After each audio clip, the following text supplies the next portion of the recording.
Examinons maintenant les principes de base de l'IRM. Le corps humain est composé à environ 63% d'atomes d'hydrogène. Un atome d'hydrogène, c'est composé d'un proton, qui est le noyau, et d'un électron. Le proton a une charge positive, il tourne sur lui-même selon un axe qui le rend semblable à une petite boucle de courant électrique. Se produit un champ magnétique le long de l'axe de rotation, ou le spin. Le proton est donc comme un petit aimant qui tourne. Les protons des atomes d'hydrogène à l'intérieur de votre corps ont un spin orienté de façon aléatoire. C'est pourquoi vous n'êtes pas un aimant. Tous les spins s'annulent. Dans l'appareil IRM, le corps est exposé à un fort champ magnétique. Cela force l'axe du spin à s'aligner soit parallèlement au champ magnétique, soit dans le sens opposé, antiparallèle. L'alignement des protons est cependant pas parfait et le spin des protons oscille autour de la direction du champ magnétique, ce qu'on appelle la précession. C'est exactement comme une toupie dont l'axe de rotation décrit un cône en tournant. Ce mouvement donc s'appelle la précession. La fréquence de précession dépend du type de noyau qui tourne. Dans ce cas-ci, c'est l'hydrogène et ça dépend aussi de la force du champ magnétique. Donc ça, c'est exprimé par ce qu'on appelle l'équation de Larmor. La fréquence de précession est égale à une constante, le rapport gyromagnétique, multiplié par le champ magnétique. Pour l'hydrogène, la constante est 42,6 MHz par Tesla. Ça veut dire que dans un champ magnétique d'un Tesla, le proton d'hydrogène précesse 42,6 millions de fois par seconde. On envoie une impulsion d'énergie sous la forme d'ondes radio. Donc c'est maintenant appliqué.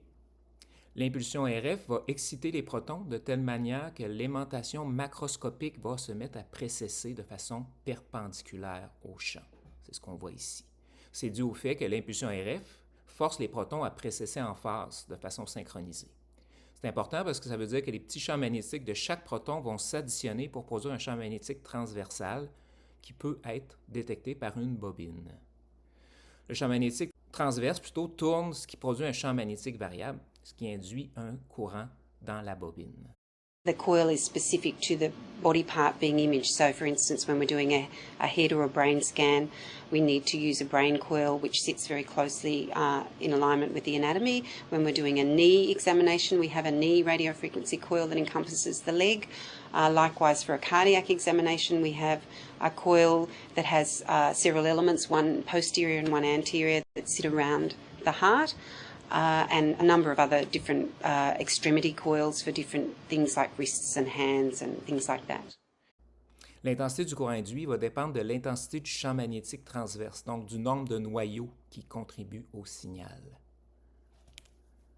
Après que l'impulsion radiofréquence excitatrice a été arrêtée, les noyaux commencent à relaxer. Et en relaxant, ils vont diminuer l'intensité du champ magnétique transverse. Ça veut dire que l'amplitude du signal diminue graduellement. Il y a plusieurs façons par lesquelles une image peut être produite. Premièrement, il y a ce qu'on appelle les images en densité de protons dans lesquelles le temps d'écho est nul.